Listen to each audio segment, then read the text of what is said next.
പിഷാരടി ഇതിന്റെയൊക്കെ ഓരോ ആളാണല്ലോ. ഇപ്പൊ നമ്മളിപ്പോ ഞാനിപ്പോ ഈ ഡയാനയുടെ മൂത്തുമ്മയാണെന്നുള്ള കാര്യം അറിയാലോ. അതുകൊണ്ടാണല്ലോ നിങ്ങൾ ഇവിടെ ഇരുത്തുന്നത്. അതെ, ഞാനിപ്പോ ഇവിടെ വന്നിരിക്കുന്ന ആൾക്കാരൊക്കെ ഇത് കാണുന്നതാ. നമ്മളൊരു ഉത്തരവാദിത്തപ്പെട്ട ഒരു പരിപാടിക്ക് വന്നിരിക്കുമ്പോൾ ഈ കേസും കൂട്ടമൊക്കെ ഉള്ള ആൾക്കാരെ ഇവിടെ കൊണ്ടുവന്ന് പരിപാടി നടത്തുന്നത് ശരിയല്ല.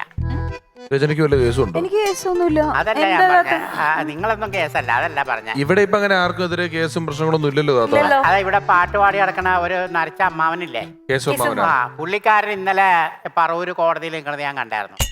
എന്താ സംഭവം എന്ന് എനിക്കറിയില്ല, എന്തോ പരിപാടിയിൽ പെട്ടിട്ടുണ്ട് ആള്. പുള്ളിയാ? നമുക്കറിയില്ല. ഡയനൊന്ന് പുള്ളിനെ വിളിച്ച്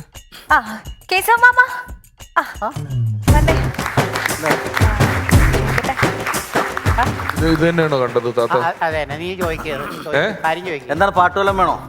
അല്ല ഒരു സെക്കൻഡ് ചോദിക്കേ. ഞാൻ കണ്ടില്ല, താത്തല്ലേ കണ്ടത്? അല്ല, നീയല്ലേ അതിന്റെ ആളം, നീയല്ലേ ചോദിക്കണ്ടേ?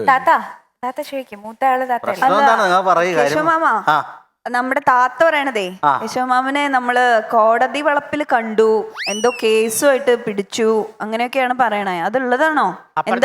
എന്നെ കണ്ടാ കോടതി? പോലീസ് ഉണ്ടായിരുന്നു, അപ്പുറത്തും ഇപ്പുറത്തും പോലീസുകാർ ഉണ്ടായിരുന്നു അവിടെ. പുള്ളീനെ പിടിച്ചാണോ എന്ന് എനിക്കറിയില്ല. പോലീസ് നമ്മുടെ ഒരു ഗുഡ്വിൽ കളഞ്ഞെടുക്കരുത്. നിങ്ങൾക്ക് അങ്ങനെ എന്തെങ്കിലും കാര്യങ്ങളുണ്ടെങ്കിൽ നമ്മളോട് കൃത്യം പറയണം. എവിടെ വെച്ചാ കണ്ടെന്നെ ശരിക്കും?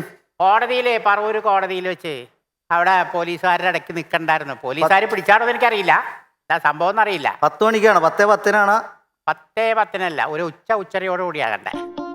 അപ്പൊ അത് ഞാൻ തന്നെയാണെന്ന്. ഞാനായിരിക്കുള്ളൂ. പക്ഷെ അത് വേറെ ഒന്നുമല്ല, അതൊരു 82-ൽ കേസാണത്. ഇപ്പോഴും വാദം നടക്കണോ? 82-ൽ അന്ന് കഴിഞ്ഞു പോയ കേസ് വീണ്ടും അത് ആരോ കുത്തിപ്പൊക്കി കൊണ്ടുവരികയാണ് വീണ്ടും. അതിപ്പോ നമ്മൾക്കൊരു നല്ല കാലം വന്നപ്പോ ആൾക്കാർ അത് കുത്തിപ്പൊക്കി ആഘോഷിക്കുകയാണ്. ഇപ്പൊ ഇതിപ്പോ നിലവിൽ നല്ല കാലമാണോ നടന്നുകൊണ്ടിരിക്കുന്നത്? മോശം കാലം അങ്ങനെ ഇരിക്കും.